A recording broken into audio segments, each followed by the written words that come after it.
Good afternoon मोर प्रिय पिला माने तो आशा करुछि बहुत भलरे थिबो। आज आमे देखिबा तो 9 क्लास रो इंग्लिश बही रे थिबा गोटे चैप्टर देखिबा the missile man of India. तो ई चैप्टर को संपूर्ण बुझिबा पई चेष्टा करिबा।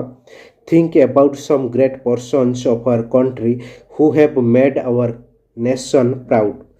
तो चिंता करो किछि महान व्यक्तित्व मानकु जो माने कि आम देश को गर्वित करिसंती।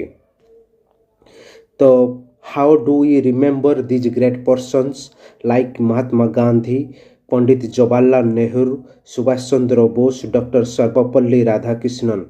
तो आमे किपरि मने रखिछे तो आमर जो महान व्यक्तित्व रहिले महात्मा गांधी, पंडित जवाहरलाल नेहरू, सुभाष चंद्र बोस एवं doctor Sarvepalli Radhakrishnan. Can you say who we remember as the missile man of India. तमे कहि पारिबो कि आमे काहाकू मने रखिछे मिसाइल मैन ऑफ इंडिया। तो भारतर मिसाइल मैन बोली काहाकू कहा जाए। What do you know about him, तांको विषय रे आउ सब कोन जानिछ। संपूर्ण टेस्ट को बुझिबा पई चेष्टा करिबा, बुझिबा पई चेष्टा करो। अब्दुल फकीर Jainulabdeen Abdul Kalam, better known as Dr. APJ Abdul Kalam, was one of the most distinguished scientists of India. तो अब्दुल फकीर जैनुलाब्दीन अब्दुल कलाम तो भल भाव समस्ते जानिचंती से होचंती डॉक्टर एपीजे अब्दुल कलाम, जे कि सबुठु सफलतम वैज्ञानिक थिले आम भारतर। As he was intimately involved in the India's civilian space program and military missile development effort। तो आमर से डॉक्टर एपीजे अब्दुल कलाम पूरा इंटिमेटली पूरा क्लोजली आमर इनवॉल्व थिले, जड़ित थिले आम भारतर जो सिविलियन स्पेस प्रोग्राम आउ मिलिटारी मिसाइल डेवलपमेंट एफर्ट ये दुईटी संस्था सहित से संपूर्ण भाव में इंटिमेटली जड़ित थिले। तो he came to be known as the missile man of India. तो तांकु समस्ते जानती भारतर क्षेपणास्त्र मानव। 2002 रे he was elected as the 11th president of India, जे कि निर्वाचित होइथिले 11तम राष्ट्रपति भाव रे आम भारत रे as and was widely referred as the people's president. तो समस्ते तांकु विश्वव्यापी जानिचंती से होउछंती लोकंकर राष्ट्रपति, पीपुल्स प्रेसिडेंट। आसो 2 नंबर स्टांजा को बुझिबा पई चेष्टा करिबा। Doctor APJ Abdul Kalam was born on 15th October 1931 in a Tamil Muslim family at Rameswaram in the state of Tamil Nadu. Doctor APJ Abdul Kalam जे कि 1931 मसीहा अक्टोबर मास 15 तारिख दिन जन्म ग्रहण करथिले तमिलनाडु राज्यर तो रामेश्वरम गाँव रे एक तमिल मुस्लिम परिवार रे से जन्म ग्रहण करथिले। एवं तांकर बापांक विषय रे जानिबा। His father Jainulabdeen was a boat owner. तांकर बापा जने थिले नौकार मालिक थिले and the imam of local mosque. तो से थिले तांको अंचल रे जो मस्जिद थिला, मस्क्यू थिला, सेथिरे से इमाम भाव रे कार्य करथिले। मस्क्यू होउछि आमर जेपरि हिंदू मानकर टेम्पल, मुस्लिम मानकर मस्क्यू मस्जिद, सेथिरे से इमाम भाव रे कार्य करुथिले। His mother Ahima was a housewife. तांकर माँ अहिमा थिले गृहिणी थिले। His father owned a ferry that took Hindu pilgrimage back and forth between Rameswaram and Dhanushkodi. तांकर बापांकर गोटे बोट थिला एवं से सेथिरे फेरी करंती। तो आमर जो तीर्थयात्री रहिले हिंदू पिलग्रिमेज तीर्थयात्री रहिले सेमानंकु से रामेश्वरम रु धनुषकोडी नियंती एवं पुणी बैक करंती धनुषकोडी रु रामेश्वरम को। Kalam was the youngest of 4 brother and 1 sister. तो कलामकर 4 भाई थिले एवं जड़े भौणी थिले एवं से सान थिले, कलाम सान थिले। His ancestors had been wealthy traders. तांकर जो पूर्वज थिले कलामकर से बहुत धनीशाली व्यापारी थिले, माने से व्यवसाय करुले जो पूर्वज माने थिले धनीशाली थिले बेपारी थिले एंड लैंड ओनर एवं जमीदारी मध्य थिले से माने but in course of time the family fell on hard times and lost their properties किंतु समयानुक्रमे तांको परिवार बहुत कष्ट दुस्समय खराब समय रे गति करुथला तांकर हरई बसिथिले तांकर जहाँ भी सब संपत्ति थिला से माने सब हरई बसिथिले इवन द अनिस्टर्स हिम तांकर जो पैतृक घर थिला ताकू भी मध्य से माने हरई बसिथिले by his early childhood the family had already become poor तांको बाळुत काडरू पिला दिनरू तांकर परिवार ऑलरेडी गरीब थिला Kalam had to sell newspaper to supplement his family income तो कालाम न्यूज़पेपर बिक्री करुथुले तांकर परिवार आय को किछि असिस्ट करिबा पई किछि सहयोग करिबा पई सप्लीमेंट देख माने आर्थिक साहाय्य रे किछि सहायता करिबा पई तापरे 3 नंबर पॉइंट को बुझिया पई चेष्टा करो Kalam started his elementary education at Rameswaram तो कालाम आरंभ करथिले तांकर प्राथमिक शिक्षा रामनाथपुरम रे he had a science teacher named Shiva Subramaniam Iyer who was very loving and affectionate तांकर विज्ञान शिक्षक नाम थिला शिव सुब्रमण्यम जे कि बहुत भल पाउथिले एवं स्नेहीपूर्ण थिले he always inspired Kalam to develop his skills so that he could compete with highly educated people in big cities से सबु बेले प्रेरणा देउथिले कालाम को निजर स्किल दक्षता को बढ़ाइबा पाई जा द्वारा कि तमे प्रतियोगी करि परिबो जो माने उच्च शिक्षित लोक अछंती बड़ बड़ शहर रे Once he invited the boy home for a meal थरे से डाकी थिले तांको आमंत्रण करिथिले निज घर को खाइबा पाई which his wife disliked and refused to serve a Muslim child like him किंतु तांको स्त्री नापसंद करुथिले एवं मना करुथिले तांको सर्व करिबा पाई कारण से मुस्लिम चाइल्ड थिले मुस्लिम पिला थिले his teacher himself served Kalam while she watched them eat them from behind the kitchen door तांकर शिक्षक तांको खाइबा को देले जते बेले से देखुथिले झरका पाखरे तो but his behavior way of talking the meal and cleaning the floor changed his attitude किंतु तांकर जो थिला व्यवहार थिला एवं से जो खाउथिले एवं जो सफा कले से चट्टान को सेथिरे तांकर एटीट्यूड परिवर्तन हो गला when the teacher invited Kalam for the second time जते बेले शिक्षक जनक द्वितीय थर निमंत्रण कले कालाम को तांको घर को खाइबा पाई हिज वाइफ वेलकम्ड हिम तांकर स्त्री तांको स्वागतम कले and served him food herself एवं से निजे खाद्य परसिले 4 नंबर पॉइंट बुझवा पाई चेष्टा कर मोर प्रिय पिला माने Kalam then moved to the Schwartz high secondary school for his secondary education तो कालाम गति कले स्क्वार्च हायर सेकेंडरी विद्यालय को माध्यमिक विद्यालय को तांकर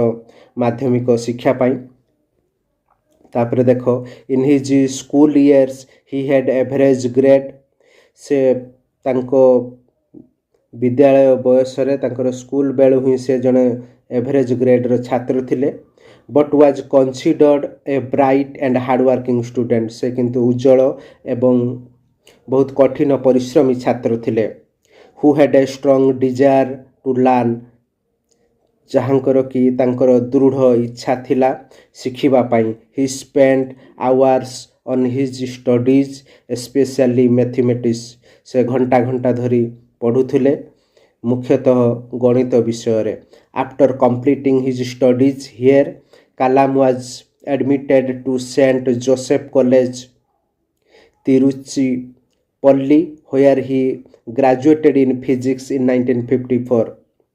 କାଲାମ ତାଙ୍କର ମାଧ୍ୟମିକ ଶିକ୍ଷା ଶେଷ କଲା ପରେ ସେ ଆଡ଼ମିସନ୍ ନେଇଥିଲେ ସେଣ୍ଟ ଜୋସେଫ କଲେଜରେ, ଯେଉଁଟାକି ତିରୁଚିପଲ୍ଲୀରେ ଥିଲା, ଯେଉଁଥିରେ କି ସେ ଫିଜିକ୍ସରେ ପଦାର୍ଥ ବିଜ୍ଞାନରେ ସେ ଗ୍ରାଜୁଏସନ୍ ପାସ୍ କଲେ 1954 ମସିହାରେ।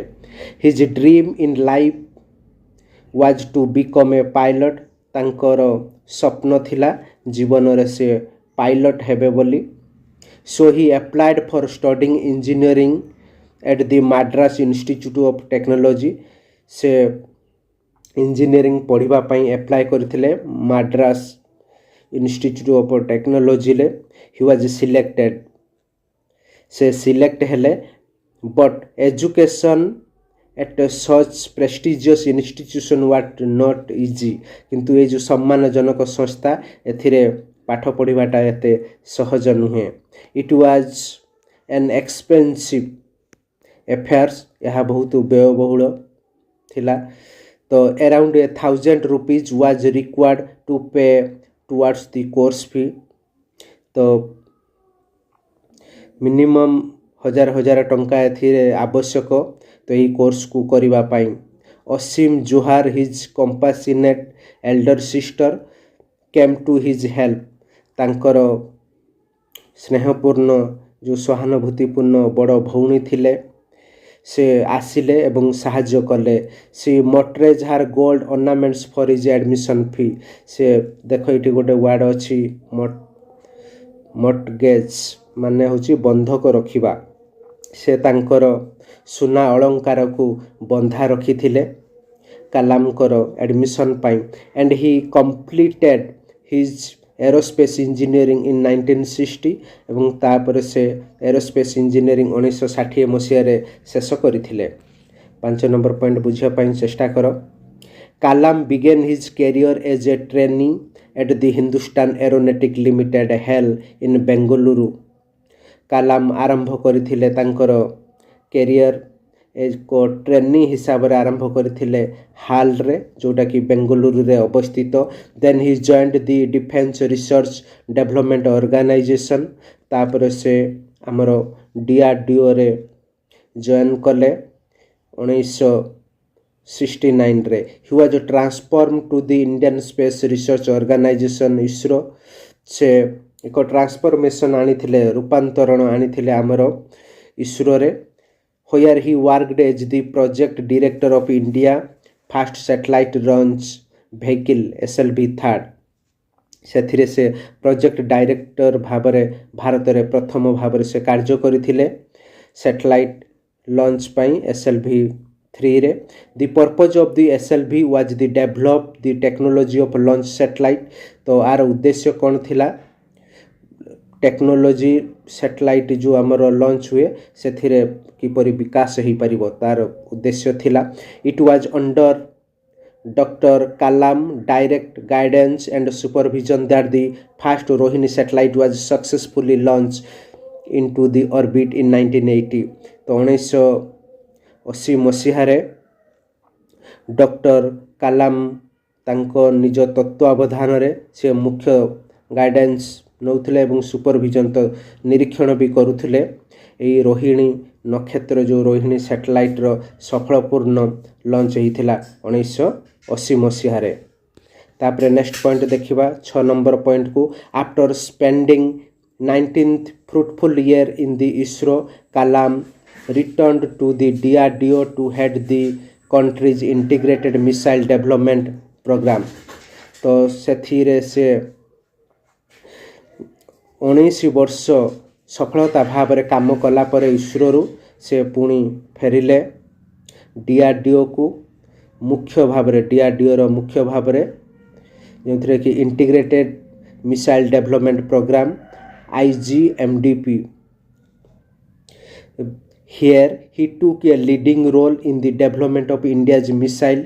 तापर से नेतृत्व नहीं थिले ए इंडियन मिसाइल रो विकास पाई एंड न्यूक्लियर वेपन्स प्रोग्राम एवं न्यूक्लियर जो अच्छी सही अस्त्र शस्त्र କାର୍ଯ୍ୟକ୍ରମରେ the programme was very successfully ତ ଏହି କାର୍ଯ୍ୟକ୍ରମ ବହୁତ ସଫଳ ହୋଇଥିଲା।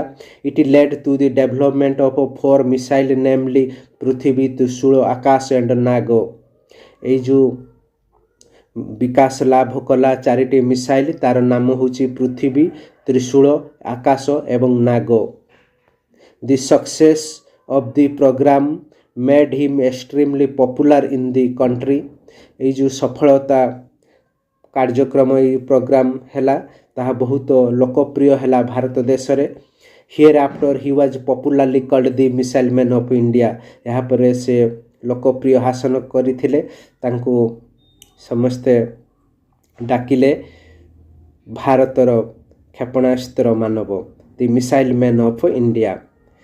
ଦେଖ 7 ପଏଣ୍ଟ ଦେଖ। In 1998 as the chief of the DRDO, Dr. Kalam supervised the Pokhran 2 nuclear test for which he had camped in Rajasthan Thar desert for over a fortnight।